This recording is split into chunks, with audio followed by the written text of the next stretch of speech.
नमस्कार, मैं हूं अंकुर और आप देख रहे हैं सत्यहिंदी.com। आइए एक नजर डालते हैं अब तक की सुर्खियों पर। गलवान घाटी में भारतीय सैनिकों की शहादत को लेकर कांग्रेस अध्यक्ष सोनिया गांधी ने आज फिर नरेंद्र मोदी सरकार से सवाल पूछे हैं। उन्होंने कहा कि हमारी फौज के जनरल, रक्षा एक्सपर्ट एवं समाचार पत्र सैटेलाइट तस्वीरें दिखाकर चीनी घुसपैठ की पुष्टि कर रहे हैं। देश जानना चाहता है कि प्रधानमंत्री के बयान के मुताबिक अगर चीन ने लद्दाख में हमारी सरजमी पर कब्जा नहीं किया तो हमारे 20 सैनिकों की शहादत क्यों और कैसे हुई। सोनिया ने पूछा कि चीन की सेनाओं द्वारा गुस्ताखी करके लद्दाख इलाके में कब्जा की गई हमारी सरजमी को मोदी सरकार कब और कैसे वापस लेगी। कांग्रेस नेता राहुल गांधी ने एक बार फिर प्रधानमंत्री मोदी पर चीन विवाद को लेकर निशाना साधा है। उन्होंने एक वीडियो जारी कर कहा है कि पीएम बिना डरे बिना घबराए सच बताएं कि चीन ने जमीन ली है और हम कार्रवाई करने जा रहे हैं। इस सिचुएशन में पूरा देश आपके साथ खड़ा है। राहुल ने कहा कि सैटेलाइट तस्वीर में दिख रहा है, सेना के पूर्व जनरल कह रहे हैं और लद्दाख के लोग कह रहे हैं कि चीन ने हमारी जमीन एक नहीं बल्कि 3 जगह छीनी है। कांग्रेस नेता ने कहा कि प्रधानमंत्री जी आपको सच बोलना पड़ेगा, घबराने की जरूरत नहीं है, हमें मिलकर इनसे लड़ना है और उठाकर फेंकना है। इसके साथ ही राहुल ने कहा कि हमारे शहीद जवानों को आखिर बिना हथियार के बॉर्डर पर किसने भेजा और क्यों भेजा। अमेरिका में इस साल नवंबर में होने वाले राष्ट्रपति चुनाव में डेमोक्रेटिक पार्टी की ओर से राष्ट्रपति के उम्मीदवार पूर्व उपराष्ट्रपति जो बाइडेन ने कहा कि कश्मीरियों के सभी तरह के अधिकार बहाल होने चाहिए। बाइडेन ने कहा कि कश्मीरियों के अधिकारों के बहाल करने के लिए जो भी कदम उठाए जा सकते हैं उसे भारत उठाए। इसके साथ ही बाइडेन ने भारत के नागरिकता संशोधन कानून यानी CAA और NRC को लेकर भी निराशा जाहिर की है। ये सब जो बाइडेन की कैंपेन वेबसाइट पर प्रकाशित एक पॉलिसी पेपर में कहा गया है।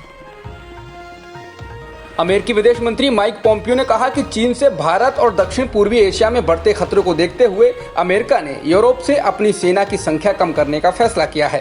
पोम्पियो ने कहा कि चीनी कम्युनिस्ट पार्टी की कार्रवाई Bharat, Vietnam, Indonesia, Malaysia, Philippines और दक्षिणी चीन सागर के लिए खतरा है और हम इस बात से सुनिश्चित होना चाहते हैं कि चीन की आर्मी का सामना करने के लिए हम तैयार रहें। हमें लगता है कि हमारे वक्त की ये चुनौती है और हम इसे सुनिश्चित करने जा रहे हैं कि हमारी तैयारी पूरी रहे।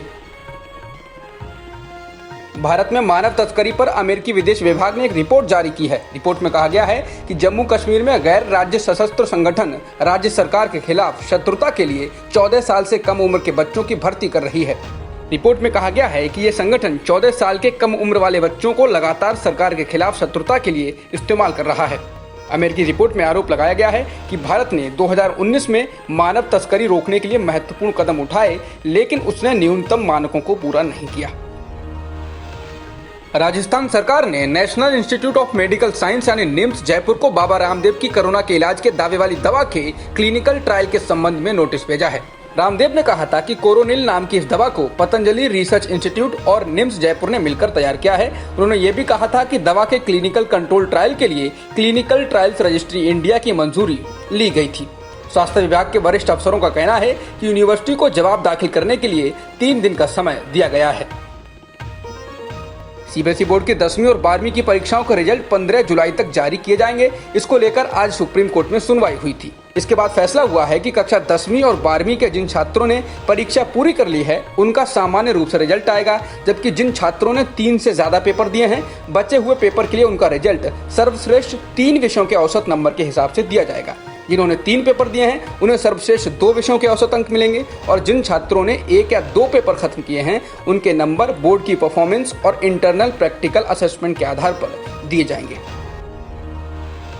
शुक्रवार को डीजल की कीमतों में जहां लगातार 20वें दिन बढ़ोतरी हुई है, वहीं 3 सप्ताह से भी कम समय में पेट्रोल के दाम 19 बार बढ़ाए गए हैं। 7 जून से पेट्रोल 8 रुपये 87 पैसे प्रति लीटर और डीजल 10 रुपये 80 पैसे प्रति लीटर महंगा हुआ है।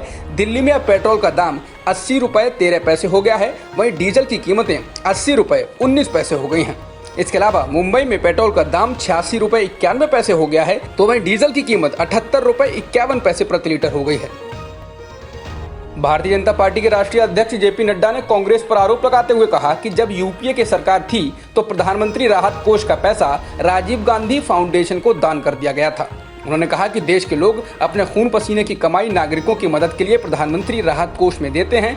जनता के पैसे को किसी परिवार के फाउंडेशन में डाइवर्ट करना भारत की जनता के साथ सरासर धोखा है। शुक्रवार को उत्तर प्रदेश में कोरोना महामारी के कारण 19 लोगों की मौत हुई। इसके अलावा संक्रमण के 750 नए मामले भी रिपोर्ट किए गए हैं। समाचार एजेंसी पीटीआई के मुताबिक राज्य में कोरोना वायरस संक्रमण के मामलों की संख्या बढ़कर 21,000 के पास पहुंच गई है। राज्य में कोरोना संक्रमण के कारण अब तक 630 लोगों की मौत हो चुकी है। दिल्ली के स्वास्थ्य मंत्री सत्येंद्र जैन का कोरोना वायरस टेस्ट नेगेटिव आया है। बता दें कि सत्येंद्र जैन की 16 जून को तबीयत बिगड़ गई थी, जिसके बाद उन्हें Rajiv Gandhi super speciality hospital में भर्ती कराया गया था। उसके बाद उनका कोरोना टेस्ट पॉजिटिव आया था। देश में कोरोना वायरस के बढ़ते मामलों के बीच नागरिक उड्डयन मंत्रालय ने कहा कि इंटरनेशनल फ्लाइट्स का संचालन 15 जुलाई तक के लिए सस्पेंड किया जा रहा है। मार्च के अंतिम सप्ताह से ही सभी इंटरनेशनल फ्लाइट्स कैंसिल हैं। हालांकि घरेलू उड़ानों का परिचालन 25 मई से कुछ शर्तों के साथ शुरू कर दिया गया है। कोरोना के बढ़ते संकट के बीच असम ने गुवाहाटी और कामरूप जिलों में 14 दिनों के लॉकडाउन का ऐलान किया है। ये 28 जून की आधी रात से लागू होगा। भारत में एक दिन में कोरोना संक्रमण के 17,296 नए मामले आए हैं और 407 लोगों की मौत हुई है, जिसके साथ ही देश में कुल संक्रमितों की संख्या 4,90,000 से अधिक हो गई है और मरने वालों का आंकड़ा 15,301 हो गया है। फिलहाल 2,85,000 लोग ठीक हो चुके हैं और एक्टिव केस 1,89,000 से अधिक हैं। जॉन्स हॉपकिंस यूनिवर्सिटी के अनुसार दुनिया में संक्रमितों की संख्या 96,35,000 के पार हो गई है और मरने वालों का आंकड़ा 4,89,000 से अधिक है। इसके अलावा 52 लाख से अधिक लोग ठीक भी हो चुके हैं। जॉन्स हॉपकिंस यूनिवर्सिटी के अनुसार अमेरिका में कोरोना संक्रमित मरीजों की संख्या 24,21,000 से अधिक हो गई है और मरने वालों की संख्या 1,24,000 से ज्यादा है। अब तक की खबरों में इतना ही। बाकी खबरों के लिए बने रहिए सत्यहिंदी.com के साथ।